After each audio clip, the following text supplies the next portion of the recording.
Now, a couple of years ago, when they were fighting against relegation, I was bigging up Nottingham Forest under Steve Cooper and saying they're definitely going to stay up. Crookie had them relegated by Christmas. Look at them now. Well. Who had them relegated this season, by the way? Well, they were in your bottom three. We'll ignore that, shall we? They were in my bottom three because they'd thrown away so many points from winning positions last season, and they'd conceded more set-piece goals than anybody else last year. And I was unsure as to whether or not they were going to be able to plug that gap. But in Milenkovic and Maria, they've probably got one of the best central defensive partnerships outside the traditional top four. I think they've been absolutely superb. And I'll say this, there is more than one way to win a football match, and Nottingham Forest have proved it. Overall possession, only 40% this season, second bottom, just ahead of Everton. But Nuno has shown that you don't need to be obsessed with replicating Pep Guardiola ball in order to be successful in the Premier League, hasn't he?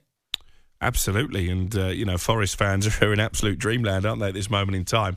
And I tell you what, one of my favourite goals yesterday was that goal from Chris Wood. What a lovely finish that is. Because I think he's perceived as just sort of this battering ram striker. He's obviously so good in the air. That's where he gets a lot of his goals. But there's far more to him than that. He scored a brilliant goal. He made the second goal as well. And it was a dominant win, wasn't it? I don't think Everton had a shot on target in the first half. Forest had chances to win even more handsomely in the second half. And this is against an Everton team who have improved defensively in recent weeks. So we're halfway through the season, and you've got to say Forest are proving they can stay the course. I saw a tweet actually from one of our broadcast colleagues yesterday saying that this Forest team reminds him of what Leicester did when they won the league. The big difference being that Leicester weren't up against a juggernaut like Liverpool, were they? But, brilliant for Forest. And you've got to say, Arne Slot aside, Nuno Manager of the Year so far.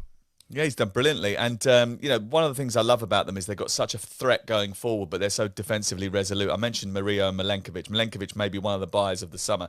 And do you know what? He actually showed us what he was capable of during that game against England when he absolutely marked Harry Kane out of the game, bullied Harry Kane during that match. He's been a major asset. But the pace in transition, I think, is really important for them. Ilanga, who should have scored actually yesterday, another goal to make that victory even more comfortable.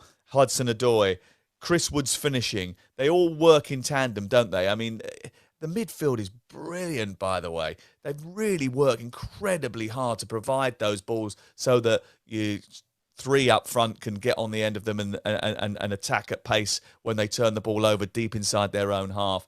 I really like the industry of Ryan Yates. Morgan Gibbs-White is just pure quality. What about that ball that he played over the top in the lead up to the Chris Wood goal? He's always playing as a quarterback, dropping really deep and then pinging it forward. It was sensational. That's the sort of quality that has got him an England call-up. And you can see, he's the leader of that group as well, isn't he? The big captain of Nottingham Forest, and he's leading with his football. Yeah, he is. And actually, I think a few eyebrows were raised when they committed to paying all that money. Was it in excess of £40 million to take him from Wolves? But I think he's justified that. There'll be some big clubs looking at him. And just on Elanga as well, we broke the story, didn't we, on deadline day, that Newcastle were trying to prize him away from the City ground in the final hours of the window. And that deal was close, I understand, at one stage. But Forest decided they couldn't source a suitable replacement in time. What a good piece of judgment that looks now, because he's a really good player.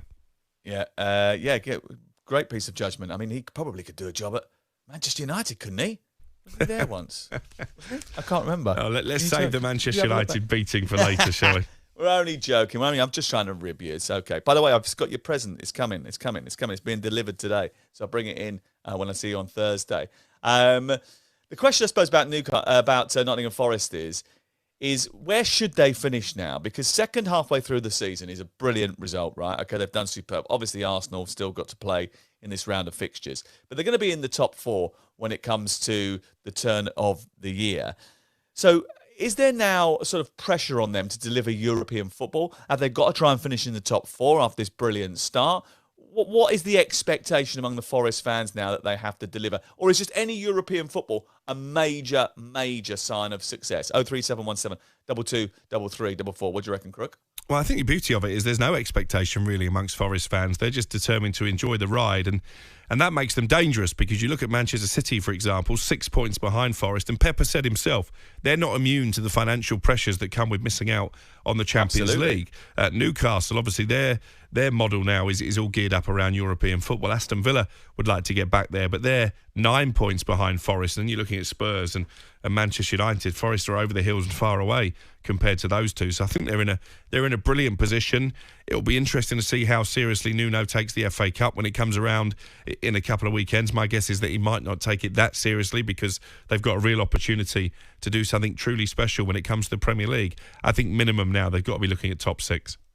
Yeah, I think it was interesting yesterday when Nuno Espirito Santo said that he's enjoying his side's performances, but they must stay focused if they're going to achieve something. And I think that's sort of an indication that all his eggs will go in the Premier League basket.